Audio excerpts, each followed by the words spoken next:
Bonjour à toutes et à tous et bienvenue dans Racontez-moi une histoire, votre rubrique des rendez-vous économiques.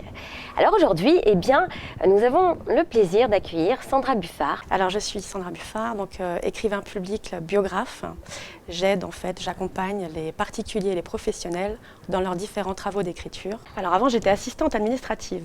D'accord, donc rien à voir, plutôt le côté assez rationnel, assez Il y avait carré. un petit côté écriture, on était toujours dans le... Je n'ai pas fait un virage à 360 non plus, mais c'est vrai que c'était complètement différent. J'étais vraiment dans le rationnel. Là, on est beaucoup plus dans la créativité. Alors justement, aujourd'hui, comment tu t'es venue te connecter au fait d'écrire pour les autres finalement, de raconter les histoires des autres par le biais de l'écriture?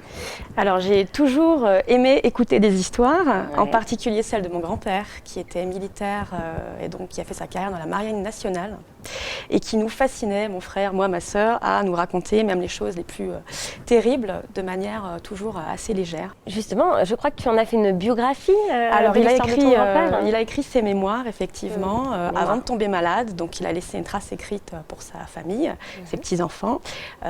C'était une mini autobiographie et à l'époque il nous a demandé de la retranscrire en fait. L'autre jour, en préparant un petit peu l'interview, tu m'as dit une phrase: tout ce qui ne s'exprime pas s'imprime.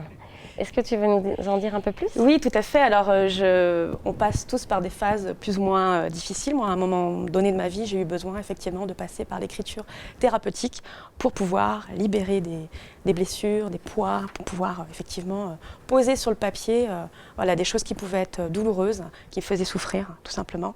Et du coup, j'ai trouvé que c'était vraiment, c'était vraiment très intéressant.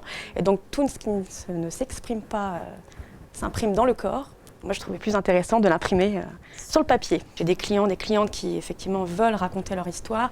Et elles ont besoin de passer par là. J'ai même une cliente qui m'a dit dernièrement, j'ai toujours écrit, pour moi, c'est un exutoire et j'ai besoin que vous m'aidiez à continuer de le faire.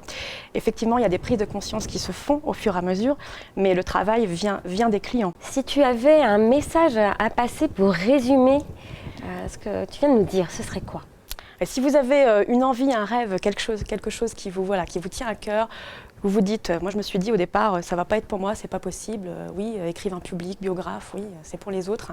Et en fait, c'est une aventure humaine extraordinaire et qui me fait rêver tous les jours. Alors, Sandra, quelle est ton actualité également? Mon actualité, j'ai le plaisir d'accompagner 2 personnes actuellement. Donc, je reformule, je corrige, je relis une biographie. Là, on part vraiment de l'enfance, donc une cliente actuelle.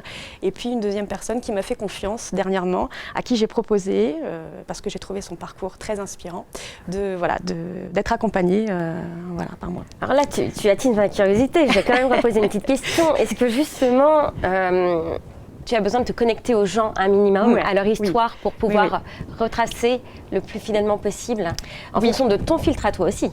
Oui, tout à fait. Alors là, l'empathie, on en a besoin. Après, il faut savoir prendre du recul, mais j'ai vraiment besoin de... Les gens avec qui je travaille en général, ce sont des gens avec qui je suis connectée. Connectée. Alors, nous parlons de connexion.